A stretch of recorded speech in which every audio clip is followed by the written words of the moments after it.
মাসের ভাড়া দিয়ে রাখছি কি কস এগুলা সজল আর রানা দুই বন্ধু হলেও তাদের জীবন গল্পের নায়িকা মিশুক। তবে সমস্যা হলো মিশুকের খালা মোহিনী, যে কিনা ভাগ্নির প্রেমিকাদের দিয়ে করিয়ে নেয় বাড়ির সব কাজ, এমনকি মাসের বাজারও। এমনই গল্পে নোয়াখালীর একটি বিশেষ অঞ্চলের মানুষদের জীবনের সুখ দুঃখ হাসি কান্নার কথা নিয়ে নির্মিত হচ্ছে ধারাবাহিক নাটক নোয়াখালী এক্সপ্রেস। ঢাকার অদূরে পুবাইলের এক শুটিং হাউসে চলছে এর দৃশ্যধারণ। অরণ্য আনোয়ারের রচনা ও পরিচালনায় যে ধারাবাহিকে অভিনয় করছে এক ঝাঁক নতুন মুখ।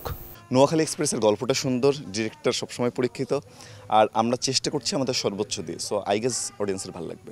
আমরা এই কাজটাতে যুক্ত হওয়ার আগেই প্রায় 3 থেকে 4 দিন আমরা কো-আর্টিস্টরা সবাই মিলে অনেক মিটিং করেছি, রিহার্সেল করেছি। আশা করি কাজটি ভালো হবে। আমরা তো সবাই জানি নোয়াখালী আসলে একটা ইন্টারেস্টিং জেলা। সো ওদের যে সকল গিমিকগুলো আছে, যেগুলো ফানগুলো আমরা খেয়াল করেছি নোয়াখালীর, ওই ব্যাপারগুলো আছে কমেডি, রোম্যান্স, সাসপেন্স, থ্রিল সব কিছু একসাথে করে কম্প্যাক্ট করে আমরা খুব ইন্টারেস্টিং একটা বিষয় দর্শকদের কাছে তুলে ধরতে চাই। শিল্পীরা নতুন হলেও গল্পে হাস্যরসের মাধ্যমে তুলে ধরা হয়েছে নোয়াখালীর কৃষ্টি কালচার। সামাজিক বার্তার পাশাপাশি এতে আছে পারিবারিক আবহ, আর তাই ধারাবাহিকটি সবার ভালো লাগবে বলে বিশ্বাস নির্মাতার। একদম একটি অঞ্চল ভিত্তিক কাজ করছি। আমার ধারণা দর্শক এই নাটককে বিনোদিত হবে, আনন্দিত হবে। এবং আনন্দিত বা বিনোদিত মানে এমন না যে আমরা খুব সস্তা কোনো কাজ করেছি।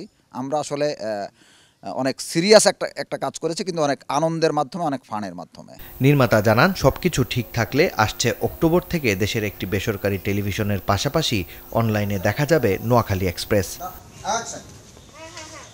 মাকসুদুল হক ইমু, চ্যানেল 24, পুবাইল, গাজীপুর।